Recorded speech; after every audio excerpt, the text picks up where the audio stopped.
আসসালামু আলাইকুম ম্যাম, কেমন আছেন আপনি? ওয়ালাইকুম আসসালাম। আলহামদুলিল্লাহ, আমি অনেক ভালো আছি। তোমরা কেমন আছো?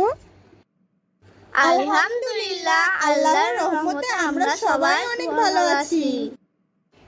আলহামদুলিল্লাহ। চলো তাহলে আজকের পড়াশোনা শুরু করি। আজকে আমরা পড়ব ইসলাম এবং নৈতিক শিক্ষা। আমি প্রথমে কিছু প্রশ্ন এবং উত্তর তোমাদের পড়ে শোনাবো। তোমরা মনোযোগ সহকারে শুনবে। আমার পড়া শেষ হলে আমি সেখান থেকে তোমাদের কিছু প্রশ্ন করব এবং তোমরা উত্তর দিবে। চলো তাহলে শুরু করি। আজ আমাদের বিষয় মুসলিম বিশ্ব ও সাহিত্য। বিশ্বের মোট মুসলিম রাষ্ট্রের সংখ্যা কয়টি? বিশ্বের মোট মুসলিম রাষ্ট্রের সংখ্যা ৬০টি। বিশ্বে স্বাধীন মুসলিম রাষ্ট্রের সংখ্যা কয়টি? বিশ্বে স্বাধীন মুসলিম রাষ্ট্রের সংখ্যা ৫৭টি। জনসংখ্যার দিক দিয়ে সবচেয়ে বড় মুসলিম রাষ্ট্র কোনটি? জনসংখ্যার দিক দিয়ে সবচেয়ে বড় মুসলিম রাষ্ট্র ইন্দোনেশিয়া। আয়তনের দিক দিয়ে সবচেয়ে বড় মুসলিম রাষ্ট্র কোনটি? আয়তনের দিক দিয়ে সবচেয়ে বড় মুসলিম রাষ্ট্র কাজাকিস্তান। সবচেয়ে ছোট মুসলিম রাষ্ট্র কোনটি? সবচেয়ে ছোট মুসলিম রাষ্ট্র হচ্ছে মালদ্বীপ। পৃথিবীর সবচেয়ে বড় মসজিদ কোনটি এবং কোথায়? পৃথিবীর সবচেয়ে বড় মসজিদ শাহ ফয়সাল মসজিদ, এটি ইসলামাবাদ, পাকিস্তানে। পৃথিবীর সবচেয়ে বড় মিনার কোনটি এবং কোথায়? পৃথিবীর সবচেয়ে বড় মিনার দ্বিতীয় হাসান মসজিদ, এটি মরক্কোতে। মসজিদে আকসা বর্তমানে কারা নিয়ন্ত্রণ করে? মসজিদে আকসা বর্তমানে ইহুদিরা নিয়ন্ত্রণ করে। বাবরি মসজিদ কার নির্দেশে নির্মিত হয়? বাবরি মসজিদ সম্রাট বাবরের নির্দেশে নির্মিত হয়। দিল্লির লালকেল্লা কে নির্মাণ করেন? দিল্লির লালকেল্লা নির্মাণ করেন সম্রাট শাহজাহান। আরব বিশ্বের ক্যান্সার বলা হয় কোন দেশকে?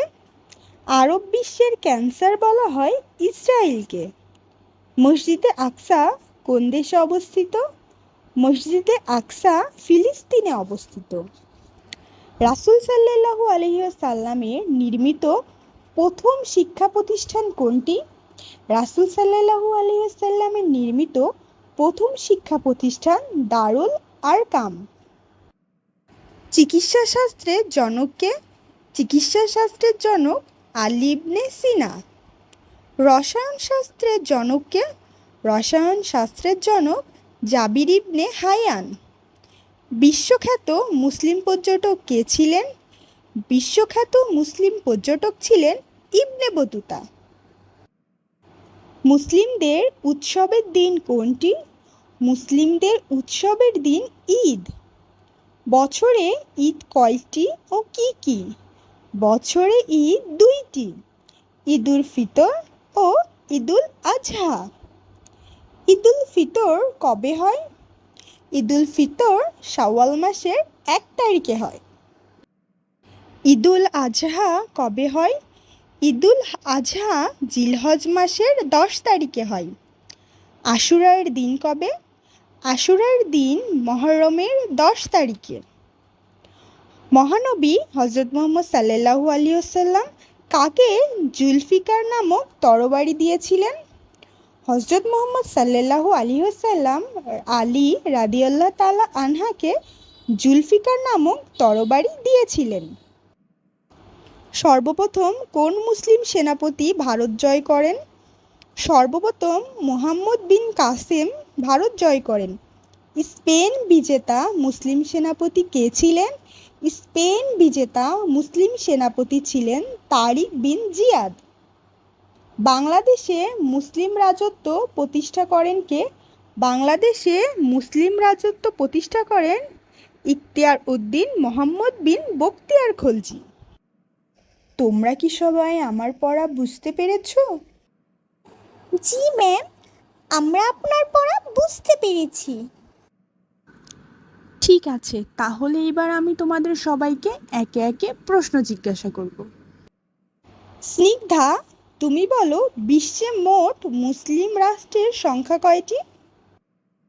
বিশ্বে মোট মুসলিম রাষ্ট্রের সংখ্যা ৬০টি। মারুফ, তুমি বলো জনসংখ্যার দিক দিয়ে সবচেয়ে বড় মুসলিম রাষ্ট্র কোনটি? জনসংখ্যার দিক দিয়ে সবচেয়ে বড় মুসলিম রাষ্ট্র ইন্দোনেশিয়া। স্নেহা, এবার তুমি বলো পৃথিবীর সবচেয়ে বড় মসজিদ কোনটি এবং কোথায়? পৃথিবীর সবচেয়ে বড় মসজিদ শাহ ফয়সাল মসজিদ, এটি ইসলামাবাদ, পাকিস্তানে। আরব বিশ্বের ক্যান্সার বলা হয় কোন দেশকে? বলো তো মেহেক। আরব বিশ্বের ক্যান্সার বলা হয় ইসরায়েলকে। রাসূল সাল্লাল্লাহু আলাইহি ওয়াসাল্লামের নির্মিত প্রথম শিক্ষা প্রতিষ্ঠান কোনটি? বলো তো ইভান। রাসূল সাল্লাল্লাহু আলাইহি ওয়াসাল্লামের নির্মিত প্রথম শিক্ষা প্রতিষ্ঠান দারুল আরকাম। বিশ্বখ্যাত মুসলিম পর্যটক কে ছিলেন? বলো তো রুহানি।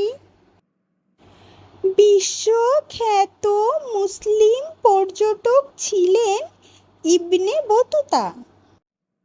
মুশফিক, এবার তুমি বলো মহানবী সাল্লাল্লাহু আলাইহি ওয়াসাল্লাম কাকে জুলফিকার নামক তরবারি দিয়েছিলেন?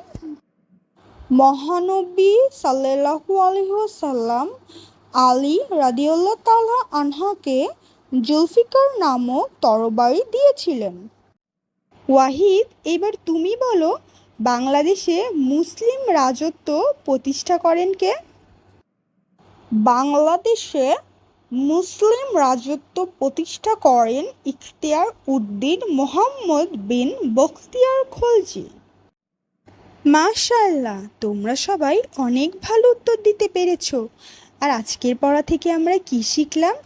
আজকের পড়া থেকে আমরা মুসলিম বিশ্ব এবং মুসলিম বিশ্বের সাহিত্য সম্পর্কে ধারণা লাভ করলাম। আজকে তাহলে এই পর্যন্তই। কালকে আবার দেখা হবে।